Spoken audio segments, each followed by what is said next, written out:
2 Kings 13. In the 23rd year of Joash the son of Ahaziah, king of Judah, Jehoahaz the son of Jehu began to reign over Israel and Samaria, and he reigned 17 years. He did what was evil in the sight of the Lord, and followed the sins of Jeroboam the son of Nebat, which he made Israel to sin. He did not depart from them, and the anger of the Lord was kindled against Israel, and he gave them continually into the hand of Hazael, king of Syria, and into the hand of Ben-Hadad, the son of Hazael. Then Jehoahaz sought the favor of the Lord, and the Lord listened to him, for he saw the oppression of Israel, how the king of Syria oppressed them. Therefore the Lord gave Israel a savior, so that they escaped from the hand of the Syrians, and the people of Israel lived in their homes as formerly. Nevertheless, they did not depart from the sins of the house of Jeroboam, which he made Israel to sin, but walked in them. And the Asherah also remained in Samaria. For there was not left to Jehoahaz an army of more than 50 horsemen, and 10 chariots, and 10,000 footmen. For the king of Syria had destroyed them, and made them like the dust at threshing. Now the rest of the acts of Jehoahaz, and all that he did, and his might, are they not written in the book of the Chronicles of the kings of Israel? So Jehoahaz slept with his fathers, and they buried him in Samaria.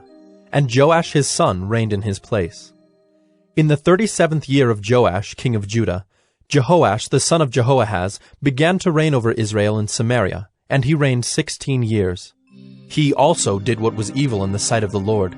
He did not depart from all the sins of Jeroboam the son of Nebat, which he made Israel to sin, but he walked in them. Now the rest of the acts of Joash, and all that he did, and the might with which he fought against Amaziah king of Judah, are they not written in the book of the Chronicles of the kings of Israel? So Joash slept with his fathers, and Jeroboam sat on his throne. And Joash was buried in Samaria with the kings of Israel. Now when Elisha had fallen sick with the illness of which he was to die, Joash, king of Israel, went down to him, and wept before him, crying, My father, the chariots of Israel and its horsemen. And Elisha said to him, Take a bow and arrows. So he took a bow and arrows. Then he said to the king of Israel, Draw the bow. And he drew it. And Elisha laid his hands on the king's hands.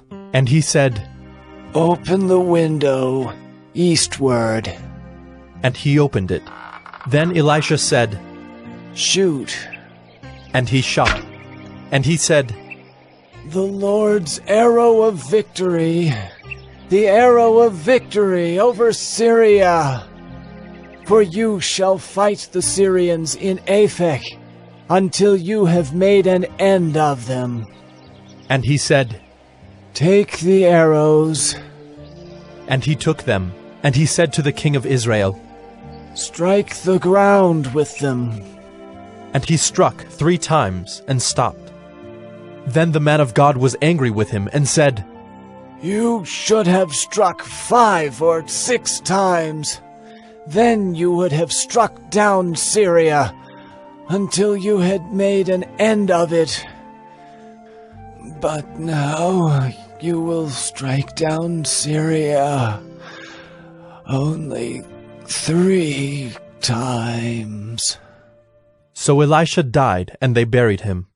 Now bands of Moabites used to invade the land in the spring of the year. And as a man was being buried, behold, a marauding band was seen, and the man was thrown into the grave of Elisha.